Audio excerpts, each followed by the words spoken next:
I mean, is Cooper Rush worth 2.5 points? I would hope Quinn Ewers put up a decent stat line against Arizona State. If he didn't, we have a real problem. You can say the same thing about Creighton. Okay, they had the one good game against Kansas at home. When Toast talks about the kicking market, it's like some earth is flat shit. Andy, true or false, this is going to be a dog walking. Dog walking. This is my dog walking of the day. I think it's going to be very ugly. Dog walking. I think this is going to be ugly. Hey, get the sauce. Good morning, everybody. It's 11 a.m. Eastern time. Toast is just waking up here. We're going to get going. Unfortunately, Moneyline Mac can't make it today. So I sent out the link to join to the Pump Fake guys, if any of those guys are able to join it and do a cameo.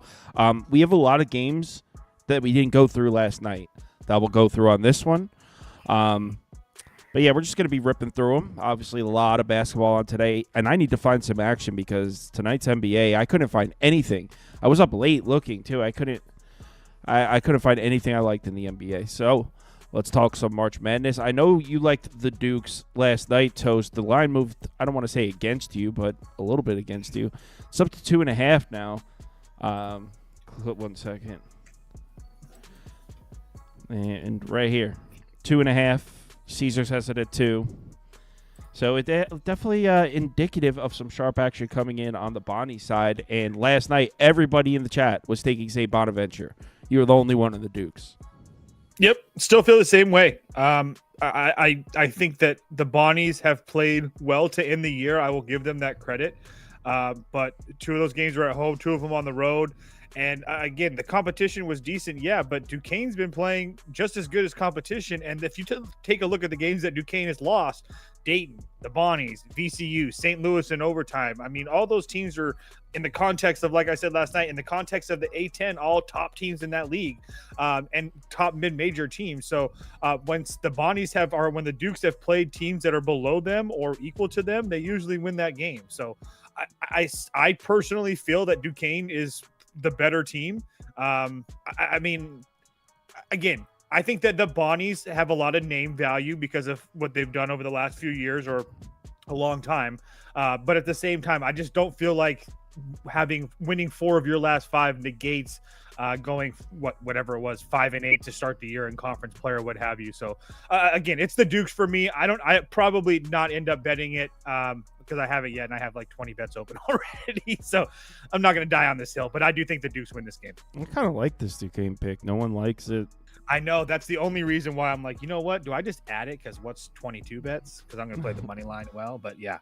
The Bonnies are one of those teams that has the name value that everyone likes because they're St. Bonnies. Yep. So, yeah, I kind of like that.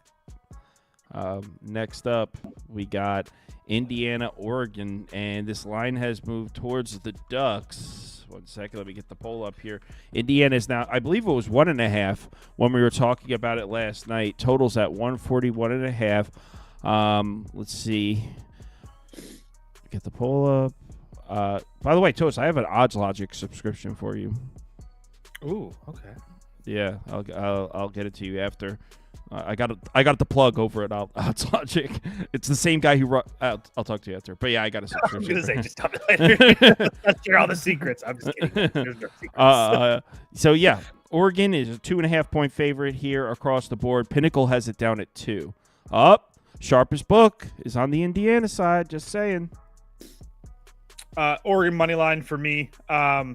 Also, if you guys are just starting out, I did play Bowling Green for anybody that's catching. You can probably still catch them live at the same number at 12.5 this morning if you guys are looking for some action. Anyway, Ducks fly together. Indiana stinks. Don't let this recent run fool you. But in all seriousness, I do think that these teams are pretty equally, especially if you take a look at like the Big Ten standings and whatever.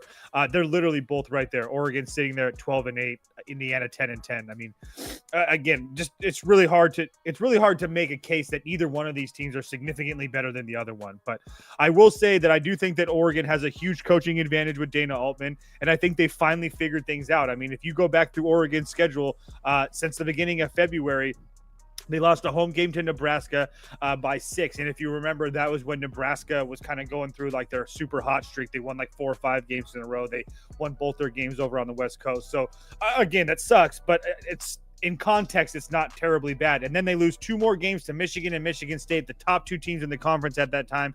At least Michigan was. That Michigan game, they lost by 4. They probably could have went either way. I mean, I honestly just feel like if that Michigan or Michigan State games turns into a win, which Michigan State, they were up at halftime and that game blew that game away. So if you look at the Michigan State game and you add one more win to them, I mean, then you have wins against Northwestern, Rutgers, Iowa, Wisconsin, USC, this Indiana team, and Washington.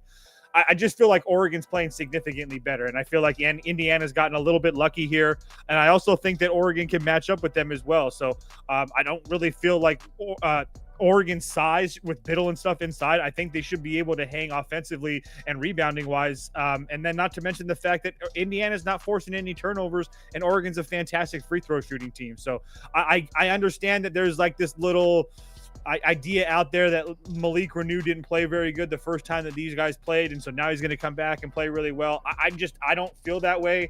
I think that Dana Altman is a very good tactician, and he knows what he had to do, and if he's going to take you out of the game, he's probably going to do that. Not to mention the fact that Renew kid's been up and down at times. I mean, he plays, he doesn't play. When he does play, he looks like crap. When the other times he looks like great. So it's just really hard for me to count on a guy like that. I've been going long. Ducks. Just to give you an idea, dude, Indiana, check this out right here. February 11th, Michigan State. This is Indiana's schedule. A switch flipped.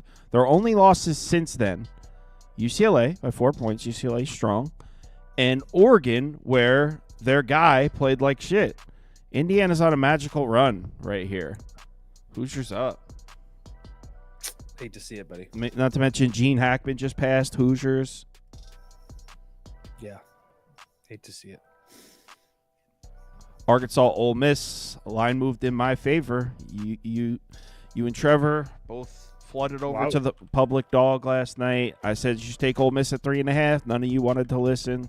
Yeah, because I knew I was going to get more this morning, and would you look at that? I got my 4.5, and I got my money line. You're going to need a bigger boat than 4.5. This is Ole Miss by 9 to 10. No, absolutely not. Okay. They're a significantly better team. Significantly? Significantly. I mean, sure. I guess. I don't know. What do you mean? I don't know of course they are. I think that Arkansas has proven that they're somewhat decent. Yeah. So anyway, Arkansas plus 4.5. Arkansas money line for me. These two teams have played. These two teams played twice already this year. Once already this year. Ole Miss won that game by 6, I think it was, or 6 or 7 or something like that. And they were another 3.5 point dogs. But again, I like the fact that Arkansas not only has been playing fantastic. If you look at their schedule after that Texas A&M and Auburn loss. They beat Missouri. They beat Texas in overtime. They should have lost. Probably, but they figured it out. The only time that they've actually looked bad is that South Carolina game where they really just didn't show up and they lost by 20, and South Carolina finally got a conference win. But then again, on the road in Vanderbilt, that's another fantastic win. At home at Mississippi State, that's another fantastic win. And then here against South Carolina. And I know that last night it was easy to be like, oh, the Arkansas got so lucky they flipped that game away. They took their foot off the pedal. So if you're more comfortable, I know one of my buddies is playing Arkansas first half instead to worry about that. I just don't really worry about that. I don't worry. I know that a lot of people don't like the fact that they played a game already. I think that gives Arkansas an advantage here today.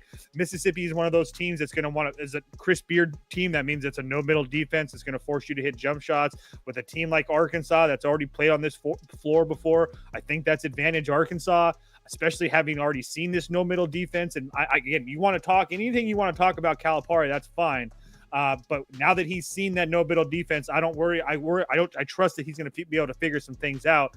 Not to mention the fact that the Arkansas size is just a huge advantage in this game. I mean, they're one of the biggest teams in the country. Ole Miss is one of the smallest teams in the country. Ole Miss doesn't rebound for shit. I think you're going to see a big game out of Big Z tonight. I really like Arkansas here today. I think that this line is kind of suspect to say the least. I made this line Ole Miss -1.5. I'm not going to lie to you guys. So this doesn't really make sense to me. I get that Ole Miss has been decent, but they haven't played in a minute, and they're facing one of the hottest teams in the country right now. So, Arkansas for me. There's a 3.5 still available on FanDuel for Ole Miss. I just took it off market. Everywhere else has 4.5. So I am in on Ole Miss. That's how we're going to start off this morning, huh? All right. I told you last night I was betting Ole Miss. Oh, it's all good. Appreciate you. Finally get hot, and this is when you decide to start fading me. Genius. I've been fading you the whole time. Marquette, Xavier. I like this pick. Xavier. I don't know what the number is now. Let me double 1.5. Okay, I was hoping it wasn't so bad. I still take Xavier here, 1.5. You can play him on the money line. I only got 2.5, so it's not like, and a juice one at that, so it's not like I beat some crazy number. But like I said last night, as much as I hate to say this because I think Sean Miller's a cheat and a liar, this Xavier team is absolutely rolling right now, and I think that they're one of the hottest teams in the country. Going back. They lost that game to St. John's at home they lost back-to-back games. It was a Georgetown loss, and then they go and they play St. John's, and they get absolutely throttled by St. John's. St. John's was up like 11 the first 10 minutes, and then after halftime, they went up they gave them another kill shot. So they were never really in the game. And then since then, they had 3 solid wins against one of them against this Marquette team. They lost to that St. John's team in overtime on the road. They lost to Creighton on the road and Villanova on the road. All 3 of those teams all have significant home court advantages, not to mention the fact that after those wins, Xavier hasn't lost a game since February 12th. I will give you that the teams that they've been beating up on haven't been as good as Marquette besides Butler and Creighton have been playing a little bit better basketball, but regardless, none of those teams are as good as Marquette. But on the other side, is Marquette what has Marquette done over the last month and a half to make you want to lay points? I don't even care if you're at home, on the neutral, on the road, Mars. It doesn't really matter. I mean, losing to UConn, St. John's, Creighton, okay, so what? But the only teams you've beaten is DePaul, Seton Hall, Providence, and Georgetown. I mean, so every time that you're stepping up in competition, if you're a Marquette fan, you're losing. And now you're facing, I think, again, one of the hotter teams in the country in Xavier that can match up well with you with size-wise. That should have the rebounding advantage as well. Marquette forces a whole bunch of turnovers on defense, but Xavier does a really good job of protecting the basketball. Even if Marquette is to play really good defense and they get out to a little bit of a lead, even Xavier has the 3-point shooting to get them back into the game, and they're a better free throw shooting team. So, and they're one of the most experienced teams in the country. There's just a lot of things. The only thing that I not like about Xavier is their head coach, to be dead honest with you guys. Like, I just, everything about this team you got to love. The size, the rebounding ability, to shoot the 3 ball. To me, they're very similar. And everybody's going to be like, you're nuts. But, like, they're kind of similar. They're not nearly as good, but they're very similar to UConn last year, where they can beat you at so many levels. It's just really fun to watch. But, yeah, I'm all over Xavier tonight. Yeah, I agree. And it's still 2.5, by the way. It came down to 1.5. I was just looking at it. It came down to 1.5, and now it's back up at 2.5. North Carolina, Wake. I know both Toast and Trevor think Wake could be live here. They've been talking about North Carolina getting picked off in this tournament.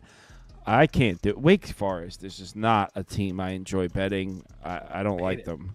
Yeah, I don't think this is the spot here. But I get it. If they beat Wake, then it's like, well, they're not getting upset. They're going.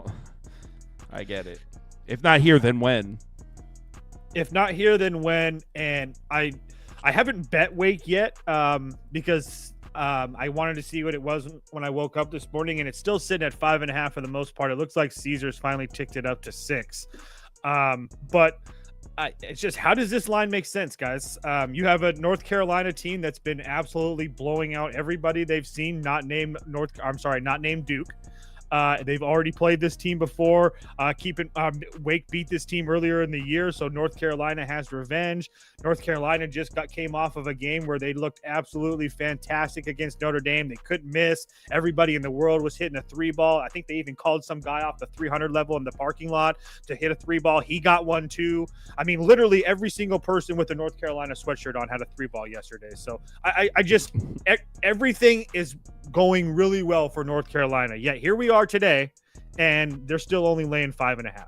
So I just feel like the way that North Carolina has been playing, that this line feels really, really short to me. Because not only have they been covering the number, they've been kind of blowing teams out for the most part. These games haven't really been close. They've all been 10-point margins. Notre Dame 76-56, Virginia Tech 91-59, Miami 92-73, Florida State 96-85, Virginia 81-66, NC State by 20, Syracuse by 8. Again, so they've been absolutely rolling. This line just feels really, really short. Yeah, you can put Wake up for me. I don't know if I actually bet it, though. Cybert's with me. UNC by 13, he says. USC is going to be in 50,000 moneyline parlays today. That's another thing. TWD's on UNC. Vinny's on UNC. Miranda says, I'm just going to have to say this again. I wanted to lose my money early and choose Wake. So Miranda's taking Wake. Doesn't sound confident on it. Next game. Northwestern, Wisconsin. I haven't bet this one yet. I really don't like it that it's Northwestern. I wanted Minnesota to. I liked Minnesota to upset Wisconsin. But yeah, I'll be taking. Go ahead. Even Trevor, that was a hell of a moment on YouTube last night. For those of you that didn't catch the midnight stream, Vandenbosch, Trevor, is a diehard Wisconsin fan. He literally lives in Wisconsin. And me and Toast both took Northwestern and then passed them the ball, like, go ahead, tell us how Wisconsin's going to beat the shit out of them. And he not only picked Northwestern, he thinks Northwestern's going to win the game, which is crazy that Wisconsin's own faithful have bailed. The Badger Nation has bailed on Wisconsin. It's the 13th of March, guys, and they're already out. I don't really understand what happened, because explain to me what happened with the public perception of Wisconsin, because you rewind 3 weeks ago. If I faded Wisconsin on this show, I would have 100 comments tell me I'm an idiot. Now, I'm taking Northwestern. We're polling at 65% Northwestern. The entire world has bailed on this Wisconsin team. Why? I don't know. Honestly, I don't I don't think that they're like falling off of a cliff bad. I think part of that is like kind of like Beaver and the Jets. Like I mean, with Trevor, I think like some quote unquote here we go again shit. Yeah. Like, again, I could be wrong. I don't want to speak for Trevor, but it almost felt like he was telling us that he didn't want to like get caught. Like I don't know. It just kind of felt like he just didn't. I don't know. He said they thought they were going to lose. I know. That's why I'm like, it was so out of left field that it's just like, it's almost like he's trying to like trick his own mind in a way. So, again, I didn't bet this game either, but it would only be Northwestern for me. This line continues to move up. Again, I don't think this isn't me bailing on Wisconsin. I still think they're a very good team, very talented. I think they're poorly coached. I don't think Greg Gard's good at what he's done, but I mean, they lost overtime to Oregon at home. They lost to Michigan State on the road, and then they lost a clunker to Penn State. But that was like Penn State's Super Bowl. I mean, we had talked about how we were betting. We had talked about how much we had bet Penn State going into that game because they had one of the most experienced teams in the country. That was essentially the last game they were ever going to play for each other, and they looked really good. So I'm not completely out on Wisconsin. I just want to make sure that that's clear. But as far as this spot, I do think that Northwestern can match up well with them, and they already have a game under their belt on this site. So you can put up Northwestern for me. I'm not in love with it, so I'm not going to like die on that hill or anything like that. But I do think that I think that Northwestern's size kind of helps them. I know that they're losing their two big guys doesn't help, but they're still a very big basketball team that finds ways to play good. They don't turn the ball over, and that's huge for against a team like Wisconsin. So again, I don't love it, but you can put up Northwestern. Yeah, I didn't bet that one either. It feels very weird that I'm not against the whole world there. Why? Exactly. And I can't tell either because I haven't looked at that game a lot. I can't tell. I know we make the joke like our chat's sharp and whatnot. Like I can't tell if that's like everybody in the world's taking Northwestern or if it's just like our channel. I mean, regardless, I want to get to the bottom of something real quick when we talk about Texas A&M. 1 second. I'm pulling it up now. Texas. 1 second. You guys either believe or you don't believe. It's really simple. I just want to see how accurate this is. All right. Texas, when getting points, win. Here's a loss to Arkansas. So there's a couple losses in here. Vanderbilt. How many points were they getting in that game? Arkansas 2. Was that on February 26th? Yes. Okay, so that was an overtime loss. So really lucky. Anyway, go ahead. Covered against Ole Miss. Lost this one to Florida. They covered these 3. And Texas, when laying points, loss. So if you've been following the Rodney Terry bet with a plus, fade with a minus, you're hitting at a high rate. Rodney Terry now has a plus. I kind of want Rodney Terry with a plus shirt. And if you get that, you get it. Kyle said it. Rodney Terry with a plus. Again, I've been riding this Texas Longhorn team for a while now. Taking a couple L's, but a lot of wins and a lot of money line wins as dogs. So I just think that they're continuing to play well. I think you have a Texas A&M team that, again, has been pretty damn good this whole year, but at the same time, they're in a conference tournament now that I think against a team that I think is playing extremely hot right now. And Texas A&M is the only thing that they can do is rebound. I have a hard time believing that they're going to come onto a neutral against a team that's already played there and have a hot shooting night when they're shooting less than 48% from the team from inside the arc. They're shooting less than 30% as a team from three land. They can't even shoot 70% from the free throw line. You have an Arkansas against a Texas team that I will give you, their offense isn't anything special, but they don't turn the ball over. And that's one thing that Texas A&M prays on is they're forcing turnovers. Texas doesn't turn the ball over. Texas is a very good free throw shooting team. Texas, offensive. The rebounding isn't great. You can't really compare Texas rebounding to Texas A&M because Texas A&M is so very good at what they do.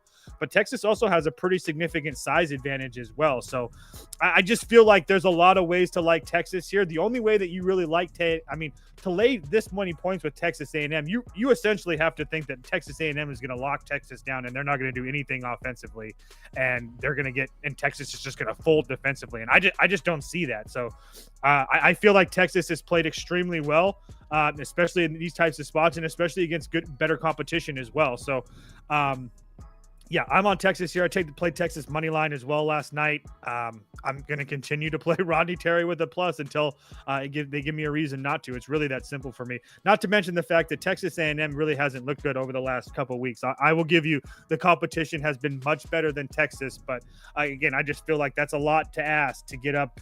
They haven't played a game in 6 days now after a really easy win against LSU, and now they got to come play a pretty freaking angry Texas team. I'll definitely take my chances with Texas. And I will say the sharpest sports book out here has it down at 6. Texas and Texas plus 6 is actually a little pricey. Oh, okay. How do you like that? That makes me happy because I got 6.5, 105, and I was kind of worried that I was going to miss a 7. Oh no, Pinnacle's got it shaded towards Texas at plus 6. Beautiful. So this was a money line Mac game. He couldn't make it. He messaged me this morning. He had an emergency. Hopefully he was on the money line side that I was on. I don't know what he was on. Fordham, George Washington. I don't know what his. I should have asked him. I don't know what his pick was, but Fordham, George Washington. Any thoughts on this one? Yeah, Fordham for me. One of those games where I was actually kind of hoping to talk to Moneyline Mac or Trevor about this one. Trevor's on board. I think he said last night with Fordham. These two teams played earlier in the year. George Washington was a 3.5 point favorite on the road at Fordham, and they won that game by, I think, 15 or something like that. Don't quote me on the 15 part. But I just feel like this is a lot of points. Like I said, that's a 4.5 point move or what have you against the Fordham team that I just think this is playing kind of well. the Rhode Island game, they looked really well against Rhode Island. And I know that George Washington, as far as the A-10 standings, has been like middle of the pack or what have you. And again, I just feel like these teams are kind of equal. Again, George Washington has like 6 more wins on the year than Fordham. It is what it is. But if you take a look at Fordham's last few games, they beat Rhode Island. They lost to Rhode Island. They lost to this George Washington team. St. Joe's, George Mason, Duquesne, Dayton, St. Bonaventures. I mean, again, as far as the A-10 schedule, they've kind of played a little bit of a gauntlet here. I just feel like they're going to try to. This game is going to be slow. George Washington doesn't like to push the pace. I know Fordham doesn't like to force the pace either. And Fordham is one of those teams that offensive rebounding, very good. I mean, a very good rebounding team for the most part. The only issue with Fordham is the turnovers. And if they can figure that out, because George Washington does a really good job of forcing turnovers. But yeah, I think that Fordham kind of has a little bit of Cinderella slipper type of thing going for them right now. And after a huge day tomorrow, I think that they can repeat that today. So getting 7.5, I wouldn't play the money line with Fordham, but I do think that 7.5 is just a bit too many. I had this around 4.5 myself. So at 7.5, it'll probably end up being a small bet for me, to be dead honest with you. Yeah, I'll put Fordham up too, but I have no idea. Let's move on to the next one. And Toast got his Iowa bet against Ohio State. But this is where that Iowa Cinderella shit comes to an end because they're about to play the Big Ten champs. Why isn't this line moving? Because there's a lot of fucks out there betting. There's a lot of dumbass money coming in on Iowa. That's why. All right. Fair enough. Everyone was picking Iowa last night. If anything, why I should be asking why hasn't it moved down? All right. Okay. I would disagree with that, but okay. Yeah. I think that I haven't bet Iowa yet. I'm going to figure out a way to get onto them.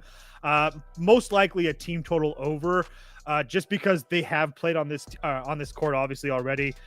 So that kind of helps. I just don't know if I'm in love with laying 10.5 points with Illinois. I mean, I think that they're coming off of 3 huge games for them. One of them against this Iowa team where they blew out, but they blew this Iowa team out by 20 but that was like an ultimate get right spot for them.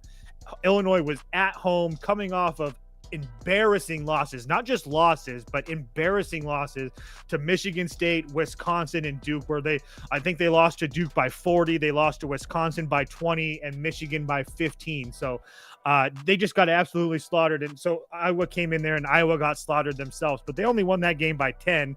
And again, I just don't really know if they're going to be able to replicate that on a neutral. I know that Illinois has looked really good over the last couple, like I said, the last few games with Michigan and Purdue, but 2 of those games were at home. The Michigan game was on the road, and Michigan started to fall off at the end of the year for 1, and for 2, Michigan's a very volatile team. They turn the ball over a lot. They live and die by the 3.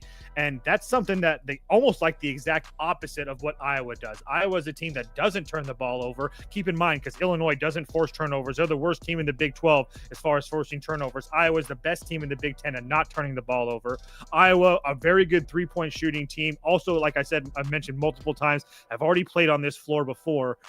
They have the size. They have the size to match up with Illinois as well. Again, Illinois is clearly the better team, but Illinois can't shoot the 3 ball at all. So I just have a hard time. They're going to be building a lead over this Iowa team with the team that I can score. That I think that can score. So if you really like Illinois, I would kind of personally play the over 165. I know that's really high for a neutral.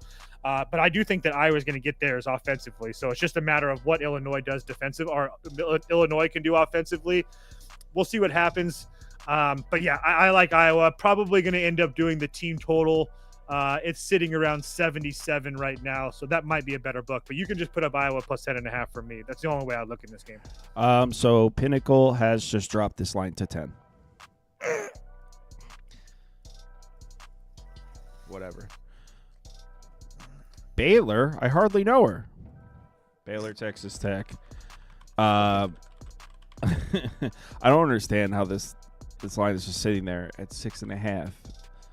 Baylor, when they're healthy, is a powerhouse, and I realize they're still missing that interior defensive piece, right? Forget his name. Yeah, but it's all relative now because he's been out for. He's been out, right? Yeah, how do you lay 6.5 to Baylor right now? I don't know if there's anybody. I don't know if I'd lay 6.5 to Baylor with Houston right now. Okay. Calm down. Bro, Houston's beaten like the worst teams in the Big 12 by like 8.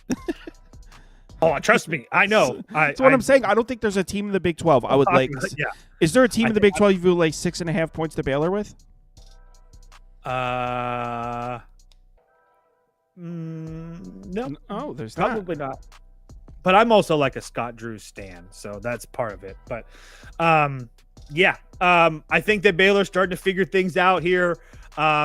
Trevor mentioned and detailed yesterday that Texas Tech is a little bit banged up.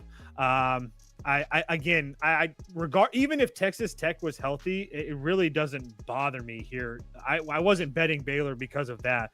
These two teams played earlier in the year. Texas Tech won at home 73-59. But at the same time, I do think that this Baylor team has dealt with a lot, especially as far as injuries are concerned, and they're finally starting to get everybody back, and they're finally starting to play well. The last 3 games of the season, Oklahoma State, TCU, Houston. Again, is Texas Tech better than all those teams not named Houston? Absolutely. But they almost beat Houston. They lost 2 to Cincinnati. They lost by 2 to Colorado. Both those games were on the road. The Cincinnati game was after Colorado, so they had to fly into elevation, lose to Colorado, and then 3 days later fly over to Cincinnati and play that game. They lost both those games by 2, and then they lost to Houston and Arizona. I just don't feel like Baylor has been playing as bad as everybody makes them out to be. I think that Baylor has been such a cash cow for so long, and now when they have like a little bit of a down season, that people are just really to throw in the towel against them. But they have one of the best coaches in the country. They have one of the most talented rosters in the country, and they've played one of the hardest schedules in the country.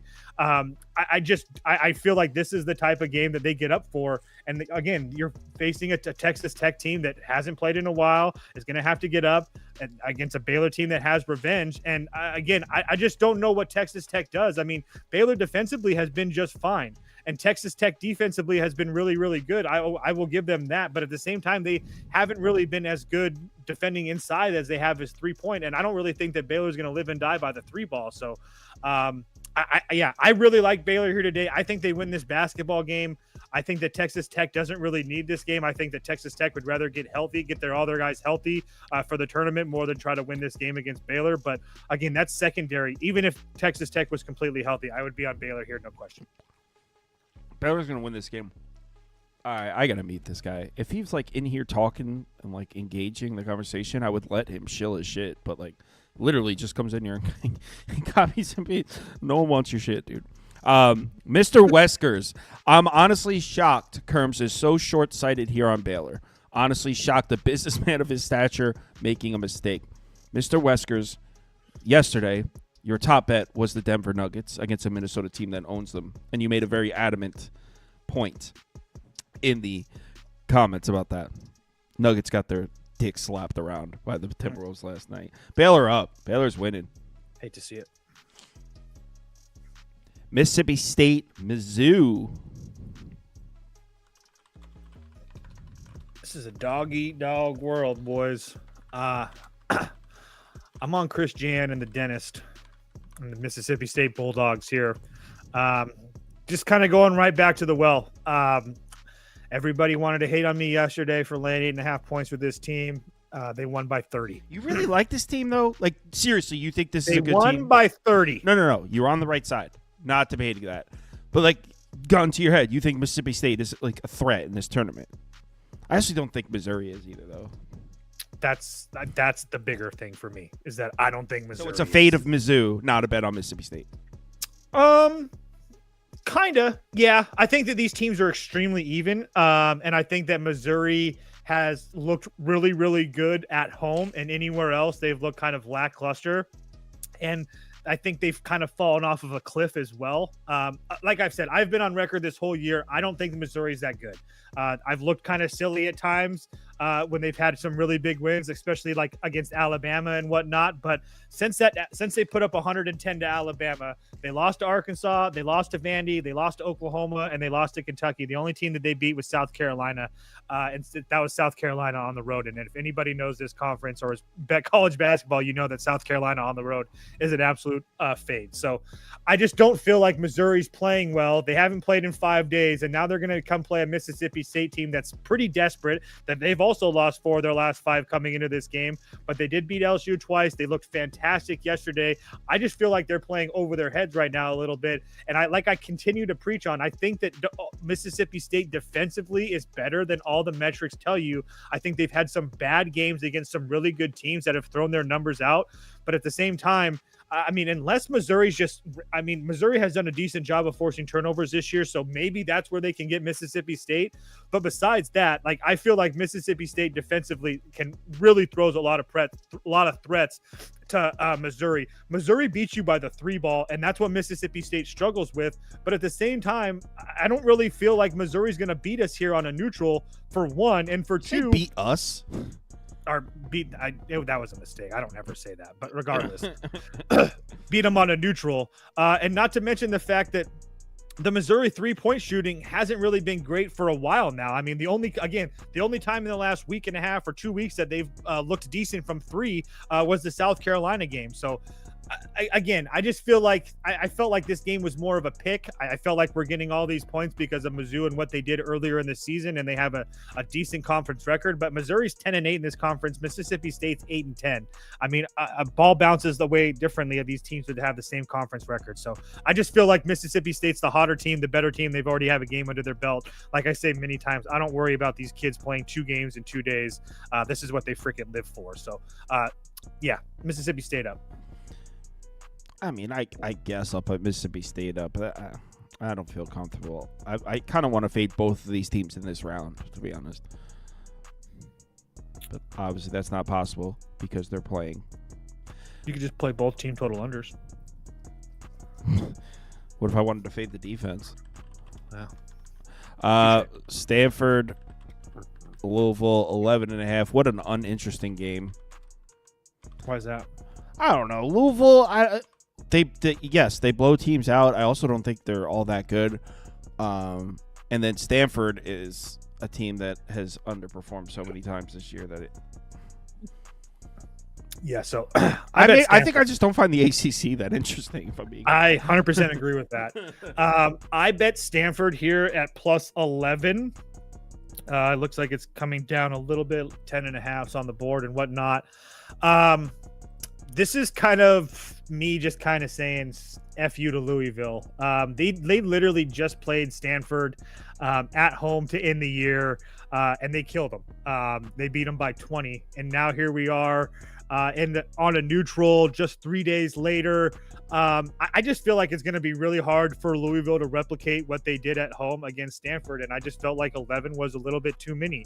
Not to mention, I know the world's going to be betting Louisville because everybody loves to bet Louisville because they continue to win in cash. So I like the fact that I'm going to be on my own island, but I think that Stanford's going to have a pretty significant size advantage here today, and the Louisville offense is very good. I will give them that, but I don't know if they're going to be as good on a neutral, and if they're a little bit off today, and Stanford having a huge height and rebounding advantage, I think that's going to give Stanford a little bit of swagger here today, playing up and down with these guys. Not to mention the fact that Stanford is one of the best, if not the best, free throw shooting team in this conference. I think that Stanford's going to try to put the ball inside and try to beat Louisville inside. And if that's the case and Louisville gets in a little bit of foul trouble, keep in mind, Louisville has one of the weakest benches in the country. They only play 5-6 guys. So if one of those guys gets in foul trouble, whoever it may be, whether it be guys like Scott or Hadley or Waterman or whoever the hell it may be, that's going to really put them down. So, or give them a significant disadvantage here. So, like I said, this is more than anything, this is me knowing the world's going to bet Louisville. No one's going to want to bet Stanford. I will absolutely take Stanford plus 11.5 and see what happens. Yeah, I got 11. I got 11. I mean, that kid can play though. That point guard with the big hair, he's good on Louisville. I don't know about the rest of the team, and maybe what you're saying about them having a thin bench is true. That kid is good though. Chucky Hepburn. Hepburn, yeah, he's good. You know where he came from, right? No. Wisconsin. It's a good thing he got out of that shithole. Damn it, I want to make fun of Trevor right now. This was another Moneyline Mac game. LaSalle St. Joe's. I don't know what he was going to take, unfortunately. I don't know. I want to pull up. I just want to pull it up really quick. But I know that LaSalle. I know LaSalle literally just beat St. Joe's handily, or not handily, but I don't know what the number was. Let me see. 7 points. What was the number in that game? 9.5, and we're getting 12.5 now. Yeah, you could put up LaSalle for me. I feel like every time, the only reason I'm like hesitant is I feel like every time I've bet against St. Joe's, I've lost. I don't know. I could be wrong on that one. Just maybe that's just a feeling. But St. Joe's has really started to play. I know that since like the month of February, they had like a really close loss to Loyola Chicago. And ever since then, they've been playing really well. Their only losses were to one of them was to after that Loyola Chicago loss. One of them was to George Mason by 1 on the road. And then they lost to this LaSalle team on the road as well. So now they're catching them 5 days later on the neutral. I don't know. 12 is a lot. You can put up LaSalle for me, but I don't really know. Someone in the comments is saying that Moneyline Max on St. Joe's here, but I don't know if he's just like saying that or did he take that on College Experience last night? ILO. I'm sorry. Did he take that? I'll put up St. Joe's. I don't know enough about these teams to. Yeah, I didn't put too much time into this one. I looked at it barely.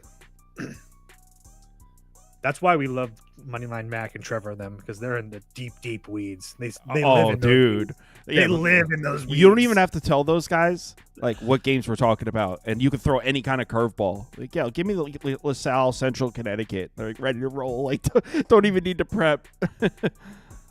So a couple people in the comments apparently watched College Experience last night, and Moneyline Mac did take St. Joe's there. It sounds like. All right. Well, maybe I should bet LaSalle so he wins, because like I said, I always feel like I lose those. So USC, Purdue. You were rambling on about some bullshit at the end of last night's show about USC somehow being able to keep this game close. That's crazy. Not only, dude, this is. I know it's not a home game, but it practically is a home game. This is the Big Ten tournament. Purdue's no stranger to this spot. Meanwhile, you got USC in a new conference on the other side of the country, kind of. The comfort zone, the comfort level for USC is low. Purdue, super comfortable playing in this Big Ten game. I think this might be the dog walk of the day. Well, why is it still under 10 then? It's just sitting in there. Everybody's betting Purdue. There's a lot of dumb money coming in on the Trojan side. I don't know. I don't know about that. We're polling about even. We're polling about even. People are taking USC. Seibert is on Purdue. Seibert gets it. I haven't bet USC, so I can't really argue too much. I just think that again, it's the turnovers and the guard play that's going to be the question. Does Desmond Claude have another really good night? The issue about last night is that he had 28 points. He was 8 for 11 from 2, 12 of 15 from the free throw line. The big issue, and it's the biggest issue, he had 6 turnovers. He also had 6 turnovers against UCLA. And you're going to be facing a Purdue team that, sure, they don't really have some, like, I mean, they're very, very good forcing turnovers. I think they're the second or third best team in the conference forcing turnovers. So that's where I worry about USC. I think it definitely could have lost that game last night. There's no question about it. But at the same time, I do maybe an over. I guess you could maybe that, but I do think that Purdue or USC matches up with them. Purdue very well, especially with their size and their ability to again. Trey Kaufman-Renn has been really good for them, but I feel like he can be neutralized. And I also don't feel like they're going to get, like, USC is going to get absolutely killed in the pick and roll because of their size. I mean, you have guys like, even Desmond Claude, he's not nothing special at 6'6", but everybody across the board is 6'7" or higher besides Yates. So I just don't really feel like Purdue is going to be able to be as comfortable as everybody makes them out to be. I don't know. Maybe I just have this game completely wrong. Trevor thinks that Purdue is going to win in a rout as well. I don't know. I'll just kind of stay away here. You can definitely put USC up for me. I do think that they're playing a little bit better basketball, and this is a lot of points here with Purdue on a neutral. Purdue is a very good team, but I think that they're really good at home, and this is definitely not Mackey. So we'll see what happens, but yeah. In the comments, we have A&M is on USC plus 10.5. Can you get a 10.5 now? Maybe it was 10.5 last night or something. He took St. Joe. Oh, talk about money. Yeah. So it's confirmed. Someone looked at the picks page. Moneyline Mac is on St. Joe's. Yeah, it's 10.5 now. You guys got to have Colby on. He's hilarious. I would love to. He didn't follow me back on Twitter, so I don't think he knows that I followed him.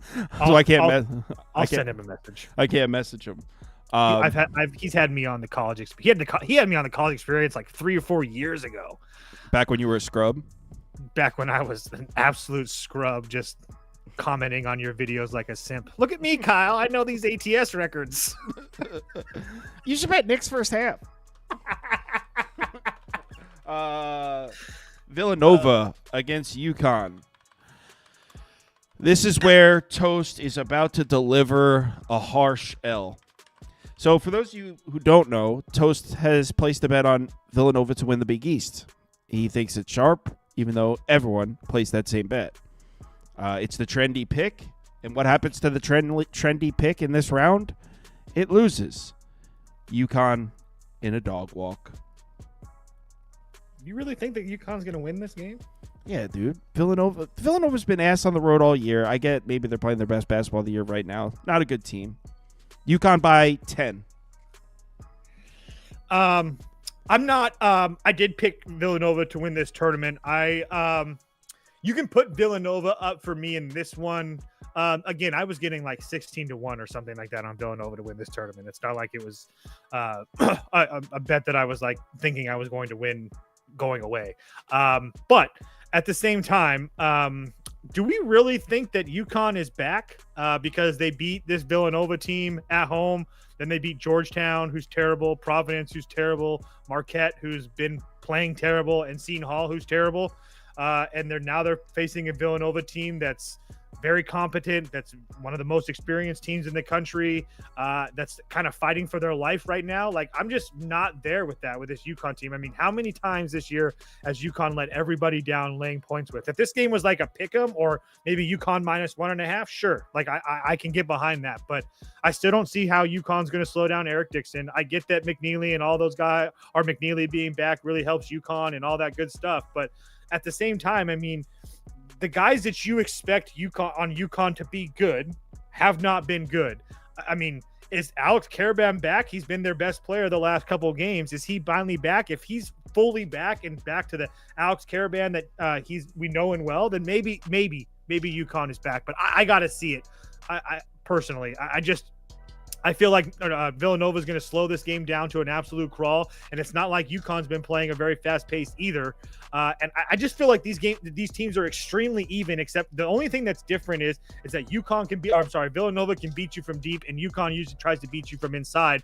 But I think that's advantage Villanova. I trust guys like Eric Dixon shooting the 3-ball for Villanova and then playing some defense. So not to mention the fact that you have Villanova, one of the best free throw shooting teams in the country. So if this game is close late, I feel like they're going to make their shots and keep this game close. So again, I didn't bet Villanova yet. I did bet them to win this tournament, but I just don't see how you lay 6.5 with UConn in this spot on the neutral, personally.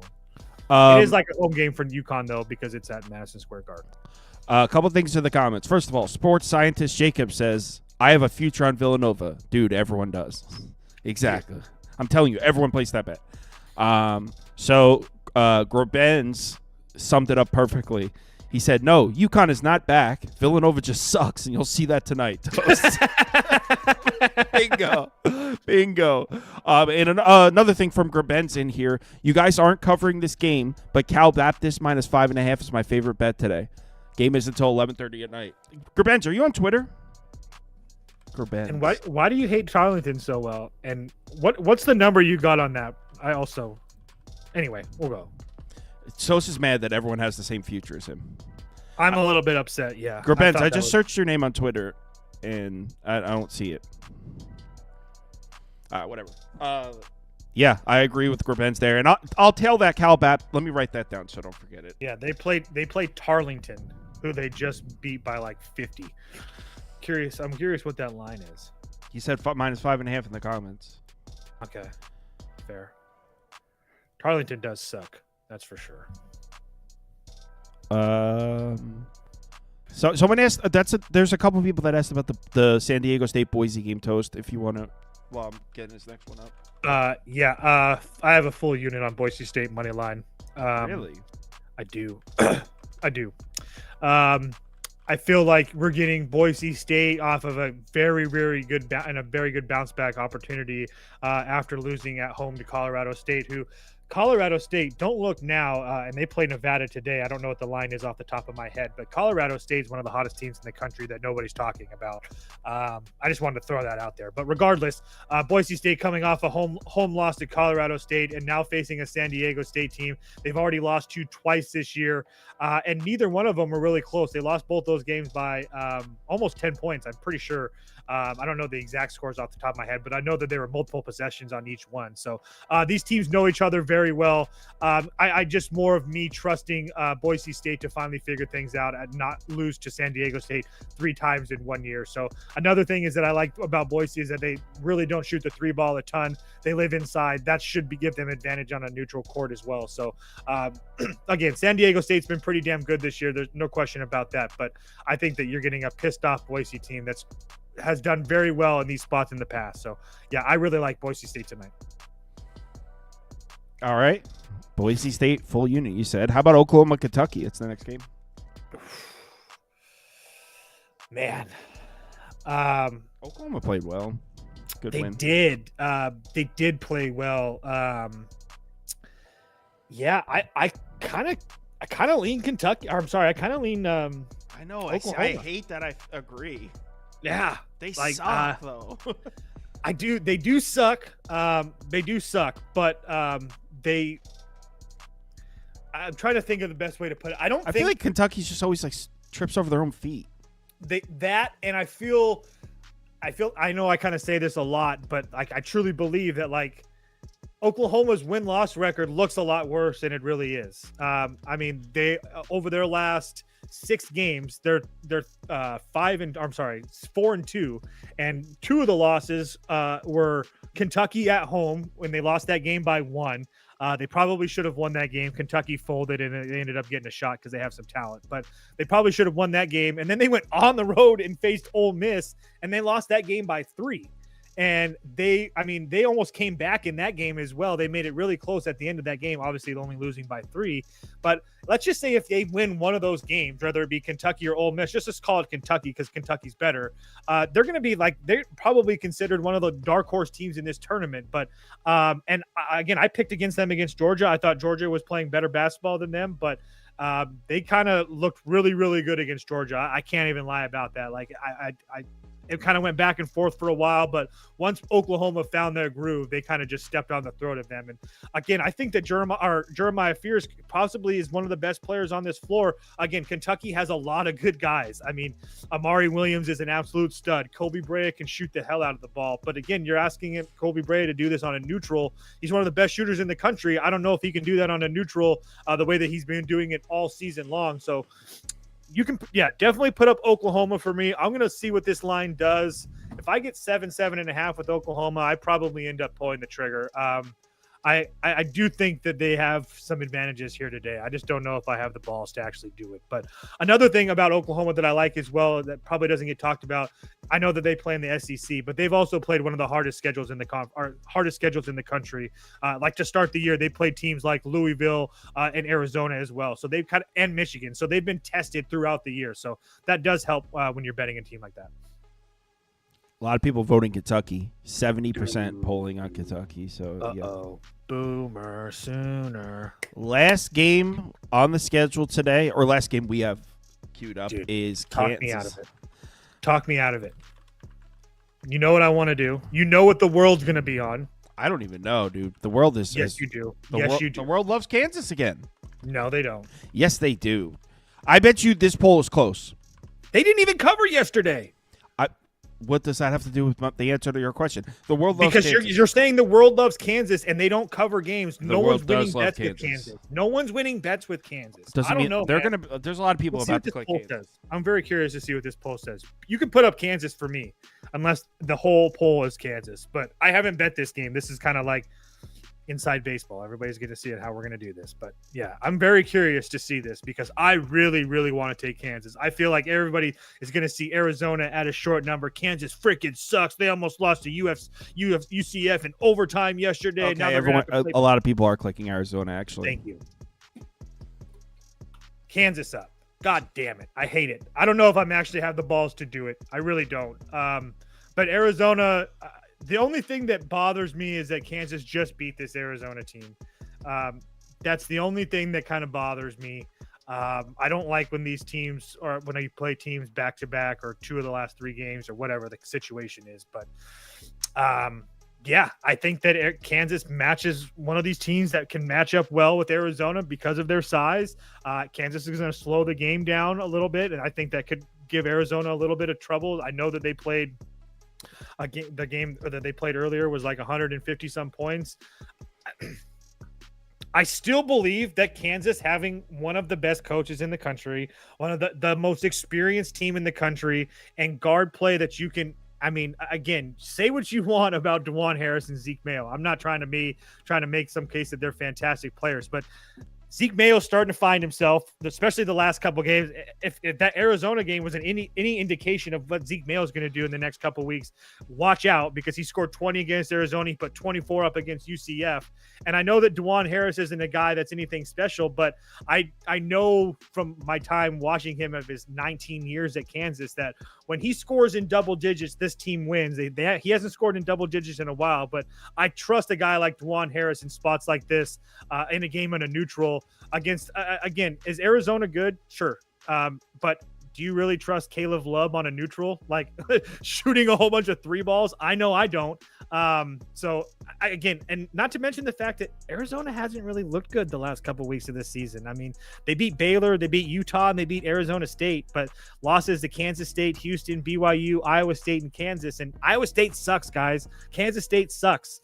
BYU's all right. But I mean, they should have won those games. If they were the powerhouse team that we all thought they were when they beat Iowa State in overtime and BYU and Texas Tech and stuff, they should have won some of those games. They're not. So I just don't feel like Arizona's playing well enough to be laying 2.5 right now. So you can put Kansas up for me. I think the world's going to be on Arizona. If I get 3.5 with Kansas, I nuke it. Someone says, Swish says, just want to say always appreciate you, Kyle and Toast. I don't know what happened to Trev, but always grateful. Trevor wasn't supposed to be on today. Yeah. It was last minute. I tried to get him on, but I gave him like 50 minutes notice. So look, it would have been crazy if he made it on. But yeah, appreciate it, man. So yeah, that's it. Everyone, let's go watch some basketball. Think I'm going to come back live at 4 p.m. to go through the NBA games, and then Scoop will come on and share some picks for the night games. So we'll be back this afternoon. Toast won't. So, yeah, see you all in about 4 hours. Oh, real quick. Let me get 2014 Dukes. Watch out. 24. Oh, Dukes are up already. Yeah. I just want to recap this. Everyone, feast your eyes on the Republic of Chad division at the bottom of your screen. Just running away with it. 3.08 units, double second place. Yeah, running away with the Republic of Chad division. Cranberry Roach has a battle. Shipley and Tinker both over +4 units already. 2 days into the week, Shipley has +4.7 units leading the division. It's crazy. We got. He's gonna take an L tonight though, because he always chokes. He always chokes. That's true too. You got Bake and Cincy Kid up at the top of Newark. Kimbo Slice, Selman, a familiar face, and Riddles, Coach Sam. And in South Swordfish, Trevor Vanderbosch has 5.49 units, your overall chip leader, followed closely by We Love Boobies, who's at 4.96 units. You have, so if you want to submit for the league today, you have 2 minutes. Go submit right now. Later. Oh, no, I'm sorry. The deadline's tonight at 7 p.m. But if you want to include some of the early games, you have to submit earlier. So you could submit later, but you won't be able to pick any of the early games. That's what we're doing. Forgot about that.